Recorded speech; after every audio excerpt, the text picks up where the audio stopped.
And here we go. We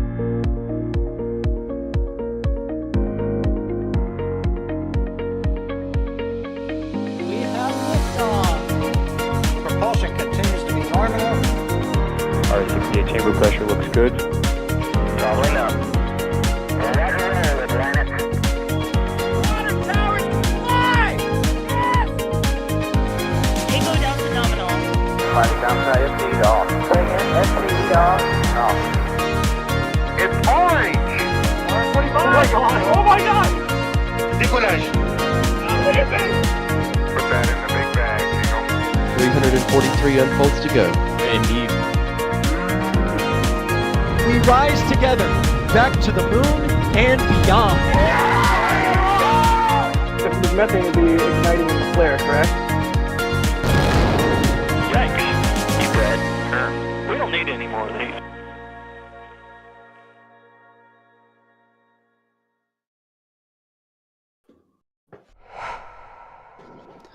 Good morning, everyone, and welcome to NSF's live coverage of the Starlink Group 8-3 mission from Slick 40. I will be your host for today's mission. I'm Trevor Sesnick, a writer here at NSF. As always, if you guys have any questions, make sure you tag us in chat with that at NASA Spaceflight so that we can answer them accordingly. But thankfully, I am not alone. In fact, I have 3 other people joining me today. First is Alex from Not the Field. Alex, it's been a while since you've been on one of these streams. How are you doing? Yeah, the last Falcon 9 stream that I was on, I was actually from the field. I was Turksat 6A, but then we had the grounding and everything. But I'm back. I'm back with another Starlink launch. Yeah. And then from the field today, we have D Wise. D, how are things in Florida? You know, things are going pretty well. It was an early morning to get out here, but we are live at last, awaiting for this launch, and I'm excited to see it get off the ground. Yeah, I think we all are, especially those of you who had to wake up many hours ago to get out there, including Mr. Max Evans. Max, how are you? I am doing great, Trevor. Thank you very much for asking. And good morning, good evening, or good afternoon, everybody, depending on where you're watching from. It has been a minute since I've seen a rocket launch from Slick 40, or just in general. It's been about 3.5 weeks for me since I've been away doing other things. But I am excited to be back and back in the Florida sunshine. I think we all are. I think we all kind of miss these Starlink missions. And I guess this one is way too late to say that it's a late night Starlink that's hitting different, but we can still say the early morning Starlinks hit different, I think. They hit a certain way, that's for sure. Yeah. Anyway, Alex, can you take us through what we're expecting to see on today's mission? Yeah, so today we're going to see another launch of a Starlink mission, but this one is a little bit different from the usual ones that we see out here on from the Cape. It is carrying direct-to-cell satellites, and these are essentially the Starlink satellites are able to communicate directly to phones down on the ground. They act sort of like, phone antennas, sort of like that, but in space. And so they have these huge, oversized deployable antennas, and that's what connects down to the phones. And on the other hand, you have the lasers that connect these satellites to the Starlink constellation. So that way you can transport that data between the Starlink the regular Starlink constellation and the direct-to-cell satellites. So of course, as usual, along with the direct-to-cell satellites, there's usually another batch of normal V2 mini satellites. In this case, it is 8 rather than 7. In previous times, here from the Cape, when they have done these direct-to-cell satellite launches, they've carried, a bunch of these direct-to-cells, but usually it's been like 7 V2 minis. They have added an extra one, so instead of having 20 satellites, we have 21 on today's mission. That is a recent thing. We've seen the same thing on the previous launch out of Vandenberg with direct-to-cell satellites that they have added an extra V2 mini satellite. That's probably because, through efficiencies in both the performance and also probably how they put together the stack of satellites, they probably found a way to be able to fit that extra satellite there on the payload stack. So that is essentially what is being launched today. Of course, it is on a Falcon 9, as you can see there on your screen, 2-stage rocket. The first stage, B1067, is flying for a whooping 21 flight. So this is like the 21st flight of this first stage. I believe, if I'm not mistaken, Trevor, both you and I have a lot of spreadsheets. This will be the third booster to reach 21 flights, right? If I'm not mistaken. So Correct. that is a lot of flights. But yeah, so as usual, there you can see the manifest, all of the flights that he has performed. Lots and lots of missions. I'm not gonna be, you can go to the Next Spaceflight app and website to be able to figure out how many flights you can see. CRS 22 and everything. Yeah, all of those A missions. lot of It's Starlink also in the missions. description as well, if you want to check it out.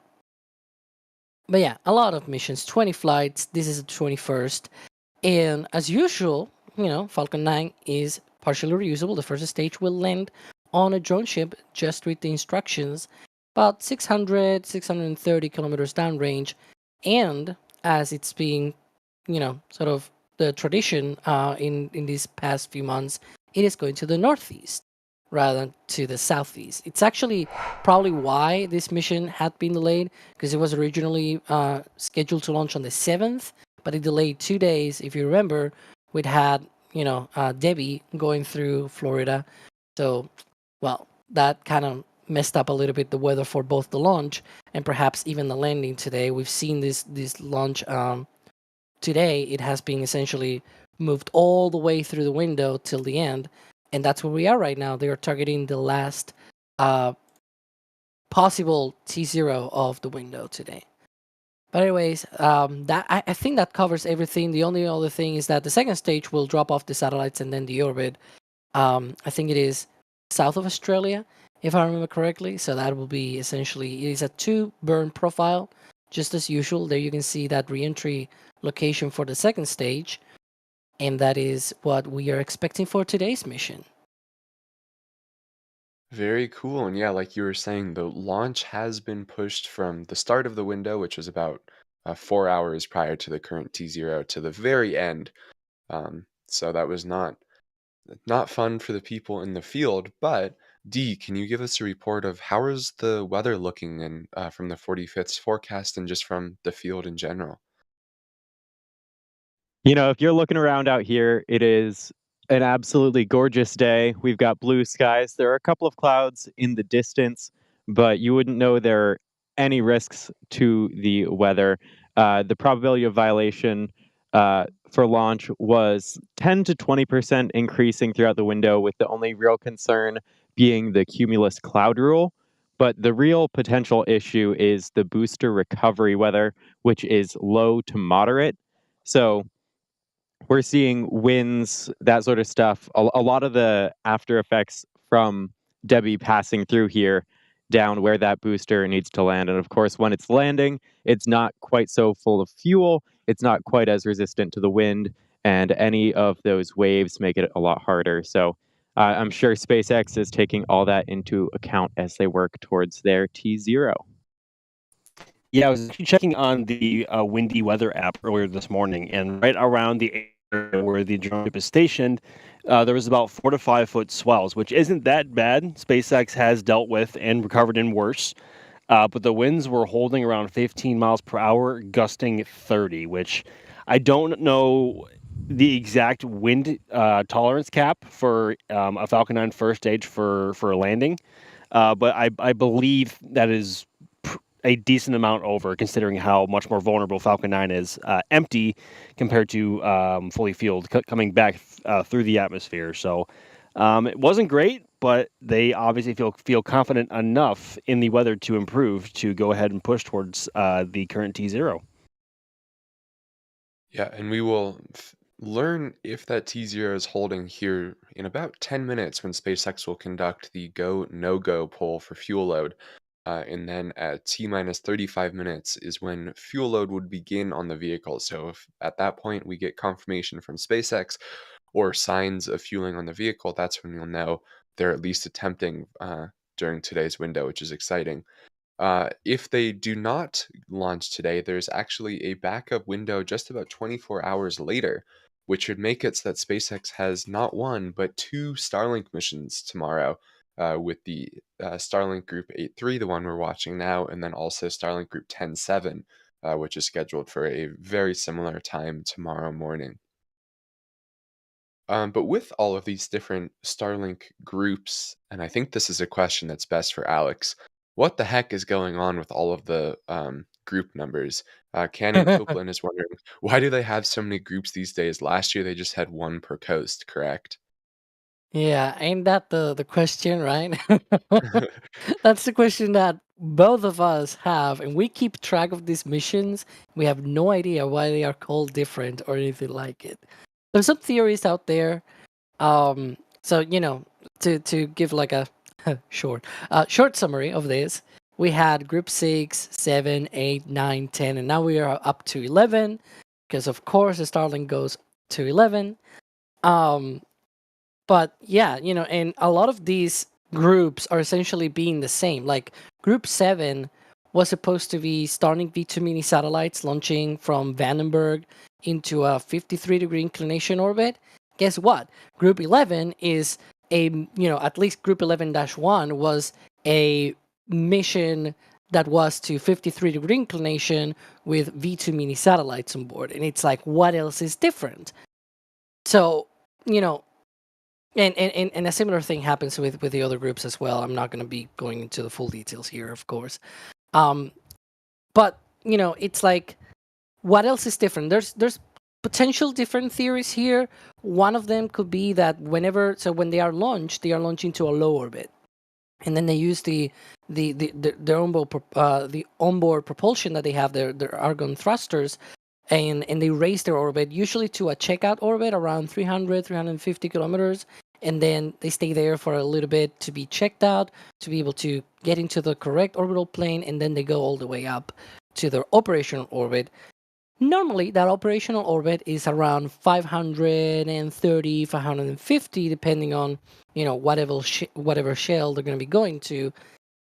So the thing is, SpaceX has been trying for a long time to get approval for lower shells, essentially similar inclinations, 53-degree, 43-degree, 33-degree inclinations, but lower operational altitudes.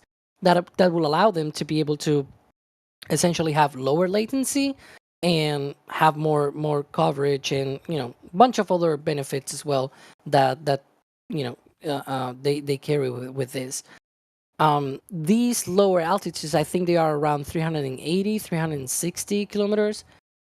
So the problem right now is we really haven't seen any of these satellites going all the way up because they take months to be able to go all the way to their operational orbit. They take weeks to be able to go through checkouts.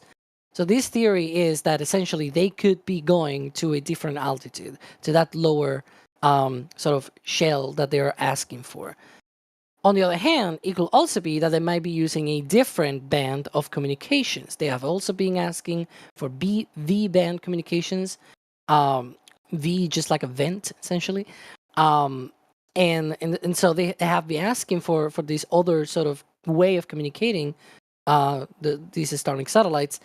And, well, let's say that we also don't know if these satellites also have those capabilities because SpaceX doesn't say. So that's the whole theory here. We don't know. These different groups could be like a mix of these different technologies and approaches to be able to deploy the whole constellation. So far, SpaceX hasn't said anything, though. Yeah, and for those wondering, like Jonathan McDowell and the other, the space police himself, he's also very unsure as to what's going on with all of these shells. So it would be nice to get some confirmation from SpaceX about what these actually mean, but I think let's not kid ourselves and think that's going to happen. Yeah. Anyway, going through some of your guys' support real quick. Chris became a PadRed member. Morton gifted 5 red team memberships. Booster B1058, RIP that booster, also gifted a red team membership. And then Space Wolf with the super chat saying, I know this isn't Starlink. Crew 9 from Slick 40, thoughts? Go internet satellites go. So Max, what are your thoughts about the whole cruise situation that's going on with Polaris now going from 39A and then Crew 9 moving to Slick 40? Oh boy. Well, the whole situation that's happening right now between the station, Crew 9, Crew 8, and well, Polaris isn't really part of that equation except for a launch pad allocation. But it's a whole bag of worms that I honestly just don't wish to dive into for a quick stream like this. But um, I thought by now for sure SpaceX would have launched at least a crew from Slick 40 by this point. Whether it be Axiom 3 or even I think the favorite for a while was actually Polaris Dawn, but now of course they're now slated to fly LC 39A. It is certainly a possibility, and I would be all for it. And I think it would be very appropriate for a NASA crewed mission to be the first to fly from Slick 40. But we will have to wait and find out, I guess. There's just a bunch of unknowns at this point. Yeah, and the one interesting thing schedule-wise is, right, there's a really big mission coming up from 39A in the Falcon Heavy mission that they want to have a very large window for on the left side of the launch date so that if there are any problems with the vehicle, with conversion, they have time to fix it since there's a tight launch window. So trying to move all missions possible to Slick 40 is definitely advantageous for that.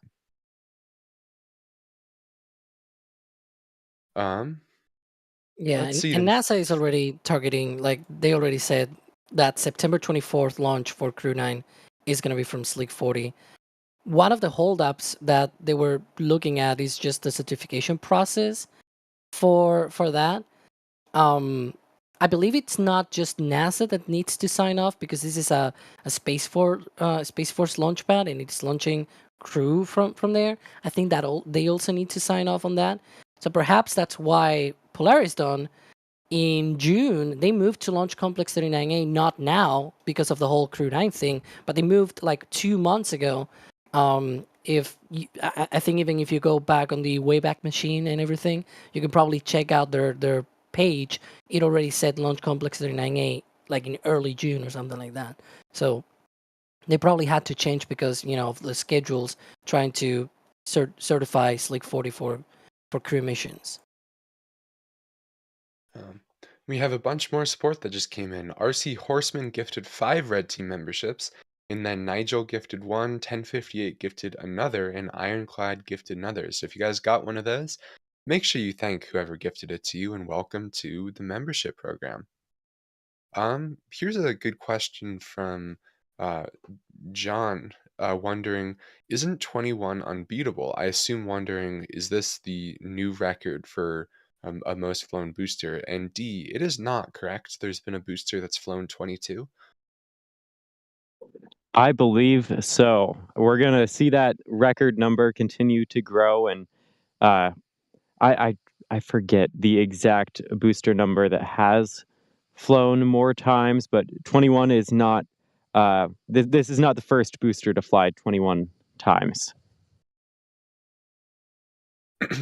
Yeah, we have 61, which is at 21, I believe, and then 62 is at 22. So, not a new record quite yet. Yeah, 62. And it might launch soon because it's about time already for it to launch. Right. We'll see. Let's see. Kane is wondering how many direct-to-cell satellites launched will this make? Do you have that number quickly available, Alex? How many direct-to-cell satellites? I will actually have to look it up with on Jonathan's website because I really have no idea. I don't really track it completely, but it's probably maybe in the order of 150, maybe. Just eyeballing it, essentially, just trying to like think how many of them have happened and how many more or less they carry. But I think it's probably in that order. By order, I mean plus minus probably 20 satellites, but around that, Right. well over 100 by now. Nice. Let's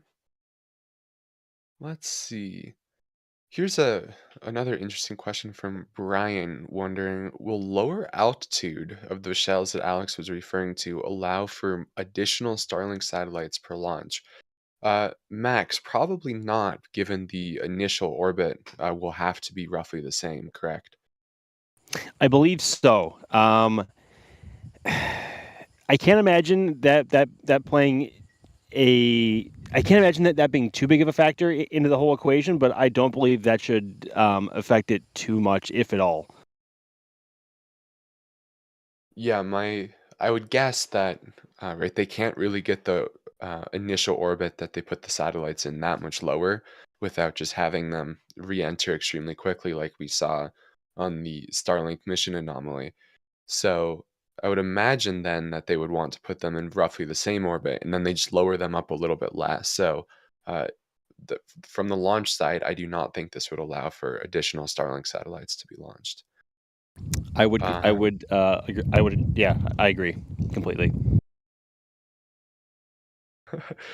A phenomenal question from Booster 4. How is the salt air and the rust on your door down there in Florida? 10 out of 10 for the reference, but weather seems to be pretty decent in Florida today.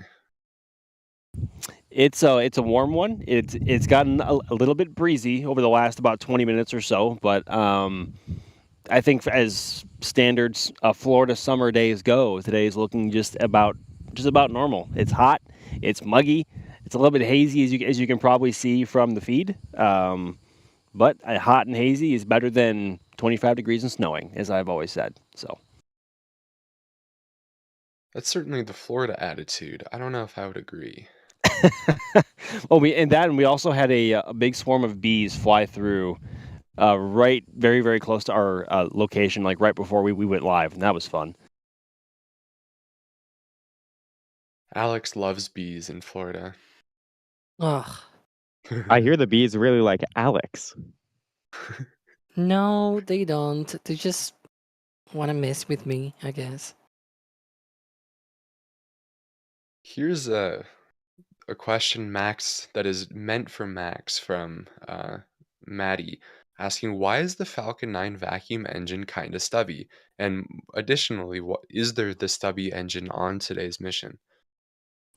So the whole idea behind the Merlin vacuum engine with the shorter stubby nozzle was to cut cost and save weight in production, where the loss in performance allows. Because for payloads such as Starlinks or any mission going to GTO or some heavier payloads going to LEO, excuse me, the performance needed from the full size nozzle dwarfs any other advantage you would get in for cost saving and weight saving over the stubby nozzle. So there are very certain mission requirements that would allow a stubby nozzle, and then of course they would implement that, and we've seen that most recently with the NG-21 mission.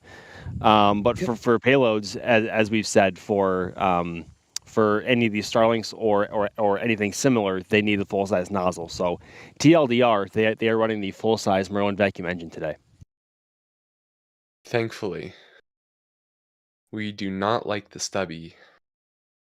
Well, you guys don't. Stubby rocks. I think the field really likes stubby nozzle. Oh no, D, Are you a stubby fan too? I didn't know. Really? I go back and forth a bit, but yeah, I think the stubby nozzle is unique. I think it's a really cool cost-saving measure, and the fact that they're continuing to make these small changes to optimize for costs, I think it's awesome. Even though it's not the most beautiful nozzle necessarily. It is functionally beautiful. We can leave it at that.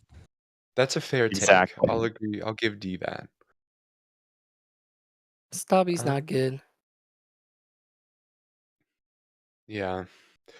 Um, so Alex, we got some interesting news from the Starlink team yesterday about how they were monitoring the Long March 6 second stage anomaly in all of the Yeah. Starlink orbits. So, Kyler's just wondering, could you kind of walk us through what's going on with that whole situation? Why are the Starlink satellites potentially at risk, and what mitigations can SpaceX take to try to avoid collisions? Yeah, so obviously that happened at around 800 kilometers in altitude.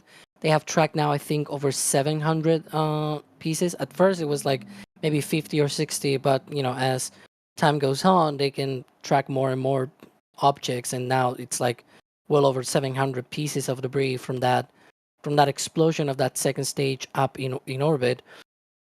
Starlink, SpaceX put out a statement yesterday precisely talking about how, because they have that low orbital insertion for these Starlinks, then they are able to, if the second stage were to fail for whatever reason, and guess what? It did recently, right?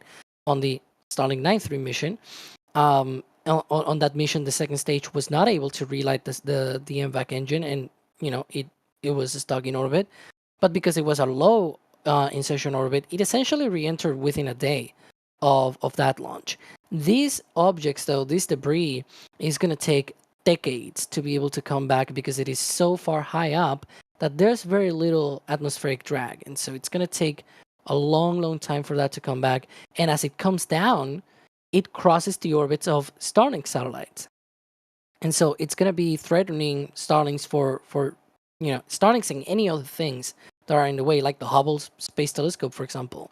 It's going to endanger the ISS. It's even going to endanger their own space station, the Chinese space station, right? And eventually, whatever commercial station is put in low Earth orbit, it'll also be endangered by these pieces of debris. And so it's really bonkers that these things are still happening.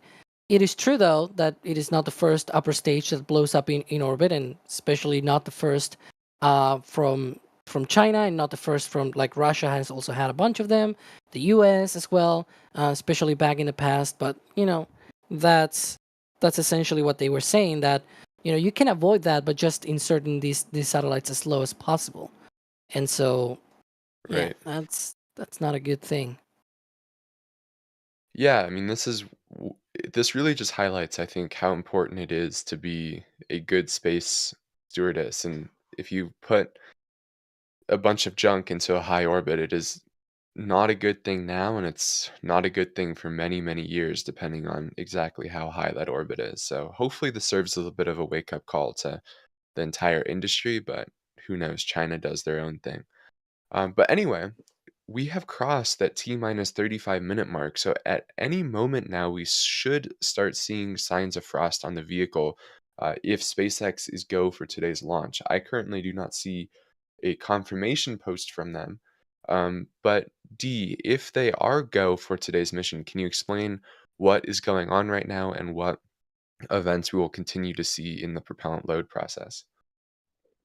Yeah, so once they give a go and they begin fueling, we basically see as the propellant is added to the first stage, the frost line continue up until about the T minus 20-minute mark, where they start to cool down the lines and prepare for propellant load on the second stage.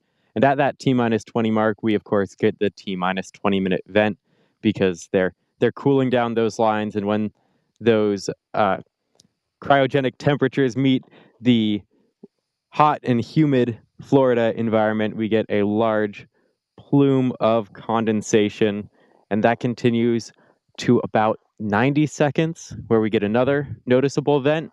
And at that point, around the minute mark, they go to internal power, they get the final go, and then we have liftoff eventually. Yeah, that is what we are all hoping for, but I don't see any signs of frost or venting. Do you guys? No, Yeah, I I was don't see actually just anything gonna either. say I don't see a frost line building on the bottom of the lock tank, which is what we normally see first. Let Hmm. alone any residual venting that would be coming from either the booster or the strong pack itself afterwards. Um, we would definitely see that by now, at least the beginnings of the frost line building on the lock tank. But so far, not seeing anything, even with the haze. Yeah, and normally, sometimes it happens that with a very sooty boosters, it's a little bit harder to see the frost. But either way, we will have seen at least some condensation, which is usually more visible, especially in Florida because it's more humid. So, but yeah, we don't see any frost, any condensation, so that's worrying. Yeah. And no confirmation from SpaceX, which normally they would have posted by now. But we'll continue to stay live until we get official confirmation that um, they aren't going. But as of right now, keep in mind they are at the end of the window, so there are no more potential T0s for today. So if they are not into propellant load, which again it does not seem like they are, the next launch opportunity is tomorrow morning. Uh, I believe the window opens. Is it the same time of 7:13 local? 8:50, it will be 8:50. at least according to SpaceX's website. The T0s essentially will begin at 8:50, Cool. I which wouldn't mind is a double header Falcon 9 Starlink launches tomorrow morning. That'd be kind of cool.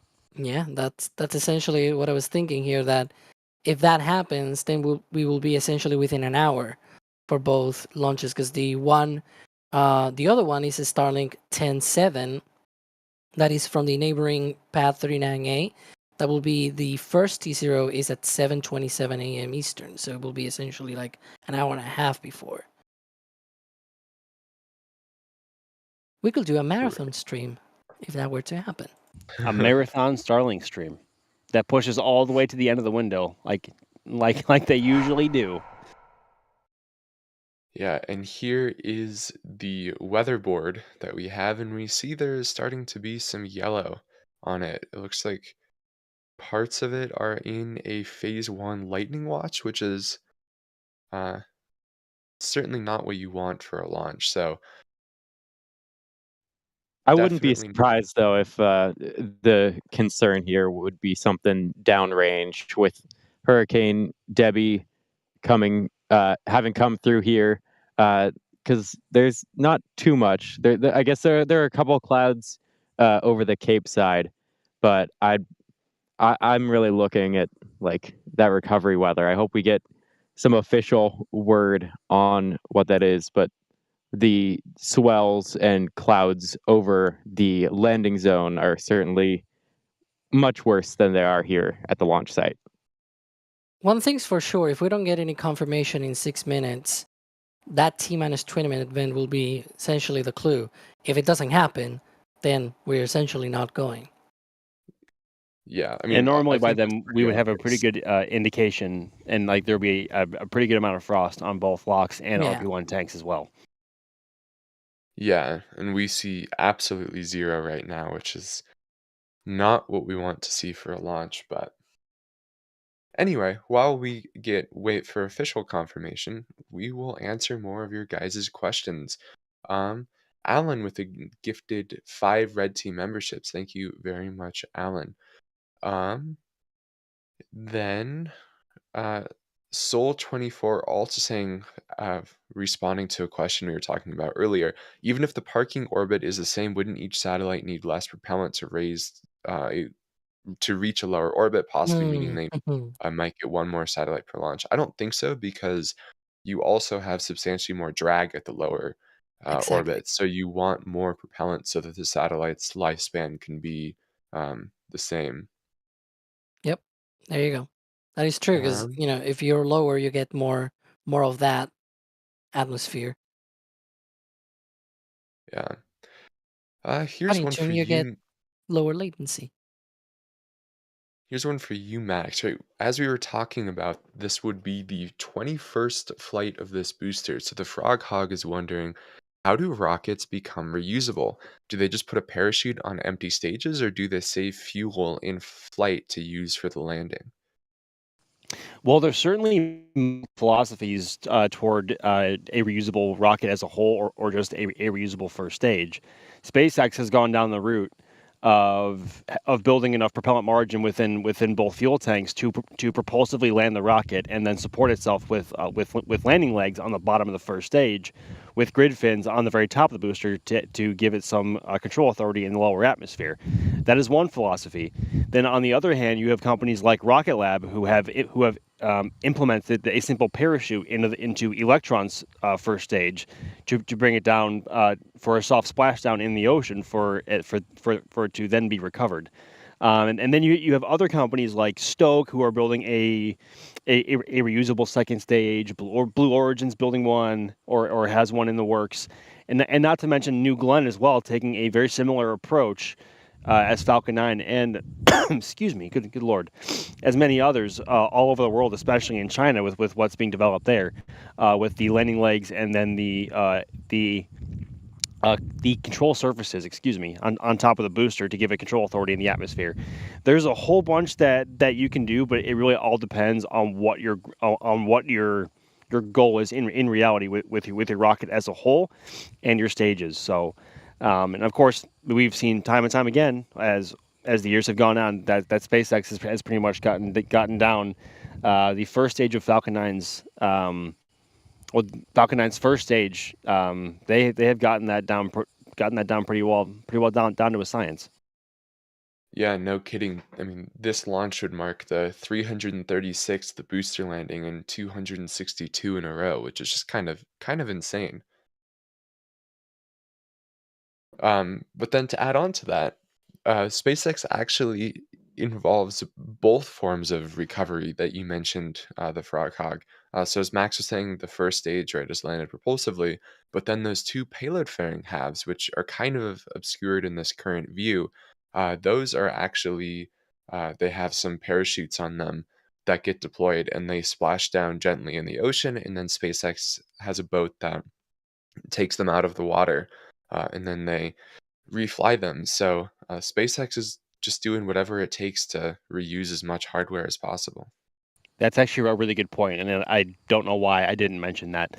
But then, of course, the obvious elephant in the room is Starship using a propulsively landing both ship and booster to both be caught or splashed down, at least in these early flights. But it's also worth noting that a parachute was included in the first couple of Falcon 1 launches, if those went well. I believe. Alex, do you have any info on that? Yeah, at the very least, the first few flights, if not all of the 5 flights of Falcon 1, and also the first 2 flights of Falcon 9 as well.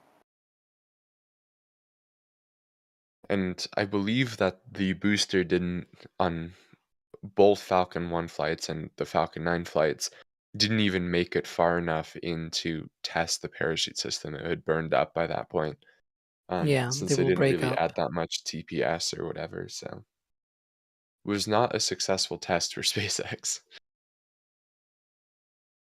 Anyway, we are 25 seconds out from what would be the T-minus 20-minute and 20-second vents, and I think we can all say for certain it will not be happening, which will Yeah. be the official confirmation that today's launch is no more and it has moved to tomorrow morning.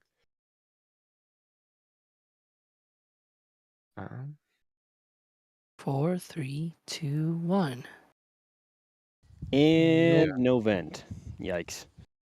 and there we got official confirmation on SpaceX X SpaceX finally. tweets. They really waited until the T-minus 20 minute Oh my event. goodness.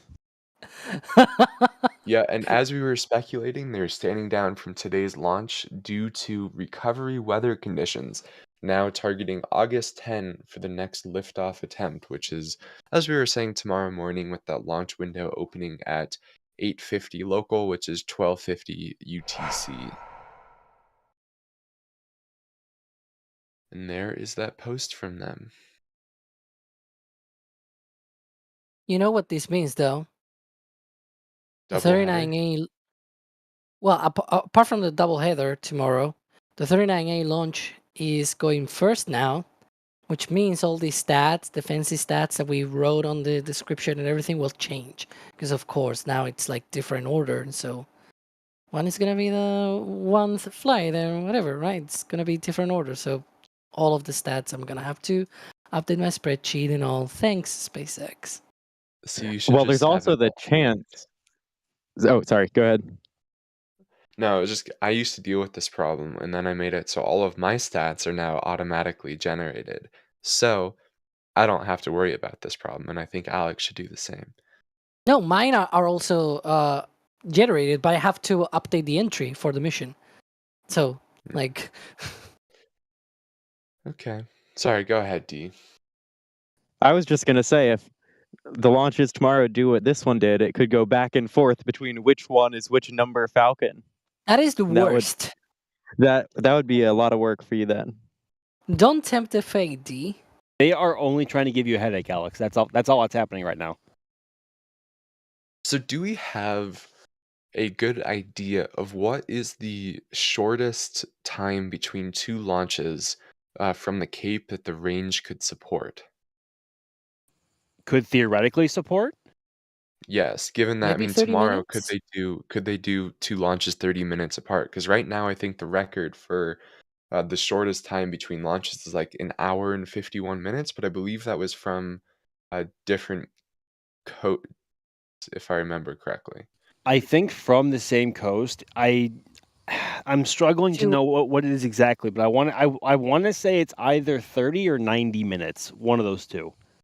Because we have been out here for a stream aimed at one pad and then had to Yeah. turn to the other pad without taking down any of our gear before. So And I can tell you which mission was that. That was the USSF 52 mission with the OTV spacecraft. And then there was a Starlink launch out here from, so that was on a Falcon Heavy from 39A. And then we had to switch to 40. That was 2 hours, 54 minutes, and 40 seconds between launches. However, that was because Starlink delayed. It was actually closer. The Starlink launch delayed into the window, and it was supposed to be even shorter of a time. So, yeah. They could, in theory, I think at one point the Space Launch Delta 45 said at one point that it was, their limits are essentially like 30 minutes maybe between flights with an automated flight termination system. So in theory, they could launch within 30 minutes of each other. That would be pretty cool to have that record broken, especially since that would mean that one mission isn't even over before the second starts, or yeah, before the second starts, right? They would be in simultaneous countdowns and simultaneous while one's coasting, the other's launching. That would be really cool. But with that, I think that's going to conclude our coverage for today's mission. Unfortunately, we did not see a lot. Oh, one more piece of support just came in. Angela wondering, in Titusville, as where can I go to see landings? I have no idea. That's a question for D or Max. yeah, so Titusville, you're a bit farther away from the landing pads for RTLS missions. So my recommendation to see a landing up close would be down on the Jetty Park area, or else anywhere along Cocoa Beach. There's Cherry Down Park and others. But we do have a whole video dedicated to telling you where you can watch launches from on the Space Coast. There are a whole bunch of different areas, from Playa Linda Beach up north all the way down like along 528. So there are a lot of great areas. So if you look for our video on how to watch launches, that would be my main recommendation. And there's an upcoming RTLS soon, so you're gonna get that if you stay. I think it is August 15th, I believe, because with this, it's supposed to be 14th, but with this delay from Slick 40, it's from the same pad, 1 day delay. I'm gonna assume that it's probably gonna be delaying another extra day to the 15th, just to be sure. So around that time, there's an RTLS. Cool. And then finally, Ironclad became a Capcom member, so welcome to the Discord. That's an awesome perk of that role. Anyway, that is going to do it for us today. However, there is a lot more content from NSF coming out today. Twist will be this week in Spaceflight will be released in just a few hours, and then after Twist comes out, there will be the Flame Trench, which I think Alex is going to be on, and I think this is going to be Oh a boy. very interesting week for both, especially the Flame Trench, given all of the Starliner news, all of the Raptor news, all of the New Glenn news. Like, so much has happened this week. It's kind of insane. It's gonna be spicy. Yeah. And then, of course, tomorrow we will be bringing live coverage of both Starlink missions from the Cape, Starlink Group 8-3 and Starlink Group 10-7. But with that, let's start thanking people for being on. Alex, thank you very much for being on and giving us your educational answers as always. It's been a pleasure, and hopefully I'll see you all later today for the Flame Trench. Yeah, make sure you go to that. That'll be a good episode this week. And then from the field, we had D Wise. D, thank you very much. Always happy to be here, even when we don't get a launch. Yeah, and also from Florida, Mr. Max Evans. Max, thank you as well. Hey, it's a pleasure as always, everybody, and thank you very much for coming out and sticking here with us, even though it didn't get off the ground today. But that's just how these Starlinks go sometimes, you know. They take up the whole window and then don't go, but, you know, that's just part of the game, and we will try again tomorrow. Yep, it's hurricane season in Florida. There'll be more of these scrubs, unfortunately. And then in the background, we had Jay operating today's stream. And I've been your host, Trevor Sesnick, and I'll see you guys tomorrow. Thanks, everyone. And here we go.